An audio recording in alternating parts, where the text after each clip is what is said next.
Assalamualaikum warahmatullahi wabarakatuh. Apa kabar teman-teman semuanya? Alhamdulillah luar biasa. Tetap semangat, Allahu Akbar. Bertemu lagi dengan Ibu Ella seperti biasanya dalam pelajaran PAI. Materi kita kali ini, Bu Ella akan bercerita tentang Nabi Ibrahim alaihissalam. Bagaimana ceritanya teman-teman, kisah Nabi Ibrahim alaihissalam? Nabi Ibrahim alaihissalam lahir di Babilonia. Saat beliau lahir, Babilonia dipimpin oleh seorang raja yang zolim yang bernama Namrud. Raja dan penduduknya sama-sama menyembah berhala. Ayah Nabi Ibrahim alaihissalam bernama Ajar. Ayahnya seorang pembuat patung atau berhala. Patung-patung tersebut disembah oleh Raja Namrud dan para pengikutnya. Nabi Ibrahim alaihissalam kemudian diutus oleh Allah Subhanahu wa Ta'ala untuk meluruskan perbuatan Raja Namrud dan pengikutnya. Sasaran pertama dakwah Nabi Ibrahim alaihissalam adalah ayahnya.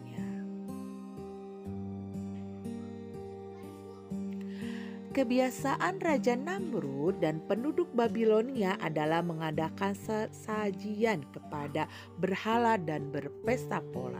Biasanya setelah memberikan sesajian kepada berhala, Raja Namrud beserta seluruh punggawa kerajaan dan diikuti oleh rakyat pergi ke alam terbuka untuk berpesta pora. Nah, kesempatan tersebut tidak disia-siakan oleh Nabi Ibrahim alaihissalam.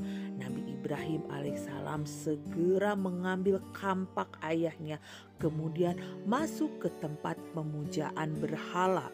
Nabi Ibrahim alaihissalam menghancurkan berhala-berhala yang ada dan menyisakan berhala yang paling besar. Kemudian kampak tersebut dikalungkan ke leher berhala tersebut. Keesok harinya Raja Namrud marah ketika melihat berhala-berhala yang akan dipemujaannya hancur. Dia langsung mencurigai Nabi Ibrahim alaihissalam. Karena di leher berhala yang paling besar tergantung kampak milik ayah Nabi Ibrahim alaihissalam.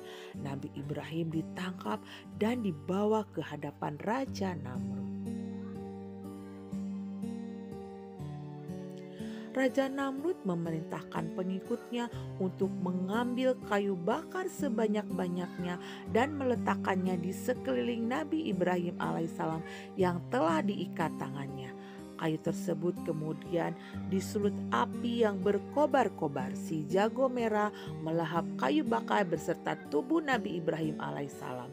Raja Namrud menyaksikan proses pembakaran Nabi Ibrahim alaihissalam. Bagaimana nasib Nabi Ibrahim alaihissalam? Wah, ternyata api yang membara itu semakin redup dan Nabi Ibrahim alaihissalam muncul dari arang kayu bakar dalam keadaan baik-baik saja. Hal tersebut terjadi karena Allah Subhanahu wa Ta'ala tidak rela hambanya yang soleh dianiaya. Allah Subhanahu wa Ta'ala memerintahkan kepada api yang membara supaya dingin di hadapan Nabi Ibrahim alaihissalam. Bahkan api tersebut malah menyelamatkannya. Nah, itulah tadi kisah Nabi Ibrahim alaihissalam. Ada banyak perilaku terpuji Nabi Ibrahim alaihissalam yang bisa teman-teman teladani dalam kehidupan sehari-hari.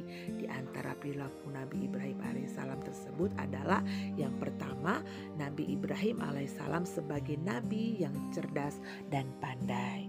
Sejak kecil, Nabi Ibrahim alaihissalam dikenal sebagai anak yang pandai dan tajam pemikirannya. Oleh karena itu, Nabi Ibrahim alaihissalam sering bertanya-tanya tentang siapa sebenarnya Tuhan itu. Nabi Ibrahim alaihissalam bertapakur untuk mencari Tuhan. Lalu yang kedua, Nabi Ibrahim alaihissalam tunduk dan patuh kepada Allah Subhanahu wa Ta'ala. Nabi Ibrahim alaihissalam sangat kuat dalam menjaga ketauhidan atau keesaan kepada Allah Subhanahu wa Ta'ala. Nabi Ibrahim alaihissalam yakini bahwa selain Allah tidak layak untuk disembah. Manusia hanya wajib untuk menyembah Allah dan bertakwa kepadanya. Karena kekuatannya menjaga keesaan Allah itu, Nabi Ibrahim digelar sebagai Bapa Tauhid. Lalu yang ketiga, Nabi Ibrahim alaihissalam sebagai hamba yang taat. Nabi Ibrahim alaihissalam berdoa kepada Allah agar dikaruniai keturunan yang patuh dan tunduk terhadap perintah Allah. Allah mengabulkan doa Nabi Ibrahim alaihissalam. Dari rahim Siti Hajar, istrinya, lahir bayi laki-laki yang diberi nama Ismail. Di tengah kegembiraannya memiliki seorang anak, Allah menguji Nabi Ibrahim alaihissalam. Allah memerintahkan Nabi Ibrahim alaihissalam untuk meninggalkan anak dan istrinya di tengah padang tandus. Perintah Allah tersebut dilaksanakan Nabi Ibrahim alaihissalam dengan penuh keikhlasan. Nah, itulah tadi teman-teman adalah kisah keteladanan Nabi Ibrahim alaihissalam. Mudah-mudahan setelah mendengar cerita tentang kisah Nabi Ibrahim alaihissalam, teman-teman dapat mengambil hikmah pelajaran dari kisah Nabi Ibrahim alaihissalam tersebut. Terima kasih teman-teman sudah mendengarkan kisah tentang Nabi Ibrahim alaihissalam. Sampai bertemu lagi di kisah cerita Nabi selanjutnya. Wassalamualaikum warahmatullahi wabarakatuh.